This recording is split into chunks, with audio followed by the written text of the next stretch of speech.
का जंगल अपनी खूबसूरती के लिए मशहूर था, जहाँ झरने संगीत पैदा करते थे और पुराने बरगद के पेड़ सदियों के गवाह थे। लेकिन पिछले कुछ हफ्तों से यहाँ की हवाओं में मौत की गंध घुल गई थी। जैसे ही सूरज की लालिमा पश्चिम के पहाड़ों के पीछे छिपती, पूरा जंगल एक खौफनाक सन्नाटे की चादर ओढ़ लेता। परिंदे अपने घोंसलों में दुबक जाते और बड़े शिकारी भी अपनी गुफाओं के मुहाने पर पत्थर रख देते। मौत किसी के पदचाप सुनाकर नहीं आती थी, वह बस अंधेरे की तरह छा जाती थी। जंगल के राजा शेर विक्रांत ने रजत शिला पर एक बड़ी सभा बुलाई। यह सभा साधारण नहीं थी, ये अस्तित्व की लड़ाई थी। सुबह की पहली किरण के साथ ही सभी जानवर इकट्ठा होने लगे। सबकी आंखों में नींद कम और डर ज्यादा था। शेर विक्रांत चट्टान के सबसे ऊंचे हिस्से पर बैठा था। शांत हो जाइए नीलगिरी के वासियों, आज हमारे सामने वह संकट है जिसे हम देख पा रहे हैं। कल रात गाय के बच्चे छोटू का जो हाल हुआ है, वह किसी भी शिकारी की भूख का परिणाम नहीं था, वह क्रूरता थी। गुरूर, तुम ऊंचाई से सब देखते हो, क्या तुम्हें कल रात कुछ भी असामान्य दिखाई दिया? महाराज, मैंने अपनी तेज नजरों से झाड़ियों को खंगाला। मैंने देखा कि एक साया जो बिजली से भी तेज था, छोटू की तरफ बढ़ा। वह कोई आम शिकारी नहीं था महाराज, वह अंधेरे के साथ घुल मिल जाता था। जब तक मैं चीख कर चेतावनी देता, सब खत्म हो चुका था। वह शिकारी शिकार को खाता नहीं है महाराज, वह बस उसके गले को रेतकर उसे तड़पता हुआ छोड़ देता है। महाराज, क्या यह मुमकिन है कि हमारे बीच ही कोई ऐसा है जो पागल हो गया हो, या फिर कोई बाहरी भेड़िया जो हमारे इलाके में घुस गया है, जो हमारे नियमों को नहीं जानता? आखिर शिकार को खाना नहीं, सिर्फ मारना, यह तो नियमों के खिलाफ है। लोला, नियम तो जीवितों के लिए होता है। जो हम देख रहे हैं वो किसी राक्षस का काम लगता है। कल रात मैंने भी अपने झुंड के पास से गुजरती हुई एक डरावनी हंसी सुनी थी।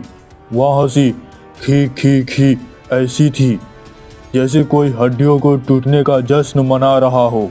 सभा के सबसे आखिरी छोर पर कीचड़ में लथपथ और दुबला पतला लकड़बग्घा जग्गू बैठा था। वह अपनी पिछली टांग से कान खुजला रहा था और चेहरे पर एक अजीब सी बेवकूफों वाली मुस्कान लिए सबको देख रहा था। मामा महलाद, क्या मैं कुछ तय सकता हूँ, अगर आप बुला न माने तो? अरे ओ जग्गू, तू तो मरे हुए जानवरों की हड्डियाँ चबाने वाला मामूली जीव है, तू क्या बताएगा? तुझे तो अपनी परछाई भी दिखे तो तू 3 दिन तक गुफा से बाहर नहीं निकलता। चुप रह और बड़े की बातें सुन। हाँ लोला बहन, आप ठीक कहती हो, मैं तो दलपोत ही हूँ। पर कल रात दम मैं अपनी गुफा से बाहर पड़ी एक पुरानी हड्डी को सूंघ रहा था, तब मैंने उसे देखा। वह थाया बहुत बड़ा था महलाद। उसकी आंखें वे अंगारे की तरह धड़क रही थी। मैं तो इतना डर गया कि गोबर के ढेल में छिप गया और सुबह तक वहीं कांपता रहा। जग्गू, क्या तुमने उसके पैरों के निशान देखे या उसकी कोई गंध महसूस की? नहीं महलाद, अंधेरा बहुत था और हवा भी तेज थी। बस वह हंसी थी आज भी मेरे कानों में गूंज रही है। मुझे तो लगता है कि दंगल पर किसी बुरी लूह का छाया है। सभा खत्म हुई, लेकिन समाधान नहीं मिला। विक्रांत ने जंगल के सबसे फुर्तीले चीते समीर को रात के पहरे पर लगाया। समीर को अपनी रफ्तार और सूंघने की शक्ति पर अटूट विश्वास था। चाहे जो हो जाए, आज मैं उस साये का अंत करके ही रहूंगा। नीलगिरी का कोई भी जानवर मुझसे तेज नहीं भाग सकता। अगर वह साया कोई जानवर है तो आज वह मेरे पंजों से नहीं बचेगा। तभी झाड़ियों के पीछे से एक पत्ता खड़का। समीर ने तुरंत अपनी पोजीशन ली। सामने आओ कायर, छिपकर वार करना बंद करो। अगर हिम्मत है तो नीलगिरी के सबसे तेज शिकारी का सामना करो। लवताल, तमिल, तुम्हें अपनी तांदों पर बहुत दमन है ना? तुम्हें लगता था कि तुम मौत को पीछे थोल सकते हो। यह आवाज़ तुम्हारी आवाज़ बहुत जानी पहचानी लग रही है। तुम कोई बाहरी नहीं हो। कौन हो तुम? सामने आओ। सामने आकर तुम क्या देखोगे तमिल? अपनी आखिरी सुबह। आज रात तुम्हारी लफ्ताल का सुलद हमेशा के लिए डूब जाएगा। मैं तुम्हें मारूंगा नहीं, मैं तुम्हें तोल दूंगा। तेरी यह मजाल। समीर ने हवा में एक लंबी छलांग लगाई, लेकिन वह शिकारी उससे भी ज्यादा फुर्तीला निकला। उसने हवा में ही समीर का गला दबोच लिया। समीर के गले से एक दबी हुई चीख निकली, तुम जग्गू, तुम। लेकिन इससे पहले कि वह पूरा नाम ले पाता, उसकी गर्दन की हड्डी टूटने की आवाज सन्नाटे को चीर गई। अगली सुबह जब समीर का बेजान शरीर मिला तो पूरे जंगल की रूह कांप गई। विक्रांत की आंखों में खून उतर आया था। उसने महसूस किया कि कातिल कोई ऐसा है जिसे वे सब अच्छी तरह जानते हैं। समीर जैसा योद्धा अगर मारा गया तो इसका मतलब है कि दुश्मन हमारे बीच ही है। वह हमारी कमजोरियों को जानता है। भालू बल्लू, तुम अपनी टोली के साथ दक्षिण की ओर देखो। लोला, तुम उत्तर की ओर नजर रखो। महाराज, अब बहुत हुआ। हमें हर गुफा, हर झाड़ी की तलाशी लेनी होगी। कोई तो है जो दिन में हमारा दोस्त बनता है और रात में कसाई। बल्लू भाई, तलाशी लेने से क्या होगा? वह हयातो दादुई है। मुझे तो लगता है कि हमें यह दंगल खोल देना चाहिए। थमील भाई को उसने गाजल मूली की तरह काट दिया। हम क्या चीज है? जग्गू, जादुई कुछ नहीं होता। महाराज, मैंने अपने पूर्वजों से सुना था कि लकड़बग्घों की एक ऐसी प्राचीन और खौफनाक नस्ल होती है जो दिन में बहुत कमजोर और रात में बहुत ताकतवर होती है। वे एक विशेष जड़ी बूटी का उपयोग करते हैं जो उन्हें राक्षसी ताकत देती है। जग्गू का चेहरा एक पल के लिए सफेद पड़ गया, लेकिन उसने तुरंत अपनी बेवकूफाना हंसी ओढ़ ली। अले लाका दादा, आप भी ऐसी डरावनी कहानियाँ सुना रहे हैं।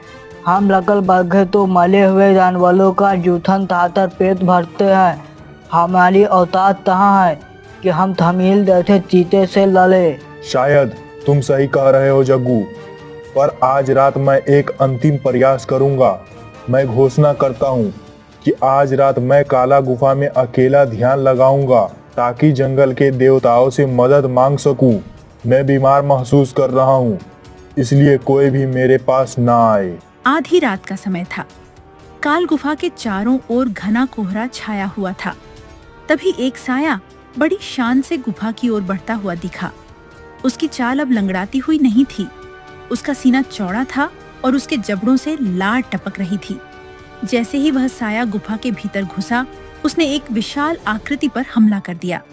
लेकिन वह आकृति पत्थर की बनी थी जिसे शेर की खाल से ढका गया था। तो आखिर रात का साया खुद ही अपने काल के पास आ गया। तो विकलांत, तुमने मुझे फंसाने के लिए दाल बुना। मुझे लगा था कि तुम सिर्फ अपनी ताकत से घमंड में तूल हो, पर तुम तो चतुर निकले। जग्गू, तूने हमारे विश्वास की हत्या की है। तूने उस समीर को मारा जिसने एक बार तुझे तेंदुए से बचाया था। तूने उस छोटू को मार दिया जो तुझे जग्गू अंकल कहता था। आखिर क्यों? भाई, कौन थे भाई? वे तो हर दिल मेरा मजाक उड़ाते थे। लोला, जब तुम मुझे हड्डी तोल चाहती थी, थमील तो अपनी रफ्तार का दिखावा चलते मुझे धूल तताता था। मैंने सालों तक यह अपमान सहा है विकलांत। मैं दिन में वह डरपोक जग्गू बनता था ताकि तुम जैसा महान राजा मुझ पर थक न करे। मैंने वह दली बूटी ढूंढी जो मुझे ताकत देती है, जो तुम जैसे महाराज राजाओं के पास भी नहीं है। शक्ति सेवा के लिए होती है जग्गू, आतंक के लिए नहीं। शक्ति का मतलब है खौफ। आज रात अगर मैं तुम्हें मार दूं तो कल सुबह पूरा नील दिल्ली मेरे पैरों पर होगा। कोई मुझे हड्डी तोल नहीं कहेगा। वे कहेंगे महला दद्दू, महला दद्दू, और तुम्हारी यह गुफा मेरा नया महल होगी।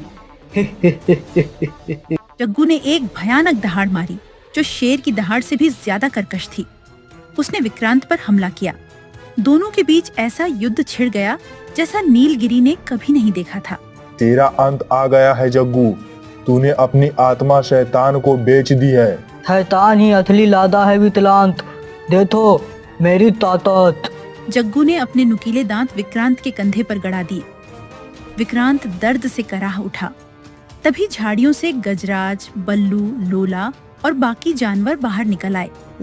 यह जग्गू है ईश्वर, हमने इसे क्या बना दिया। महाराज, हम आपकी मदद करेंगे। पीछे हटो सब, यह गद्दार मेरा शिकार है। जंगल का न्याय राजा के पंजों से ही होगा। न्याय तय था न्याय, आज मैं तुम्हें फाल दूंगा और फिर इन सबको एक एक करके मार दूंगा। नीलगिरी में सिर्फ मेरी हथी गूंदेगी। हा हा हा। जग्गू ने एक आखिरी और आत्मघाती छलांग लगाई, लेकिन विक्रांत ने अपनी पूरी शक्ति बटोरी और जग्गू को हवा में ही दबोच लिया।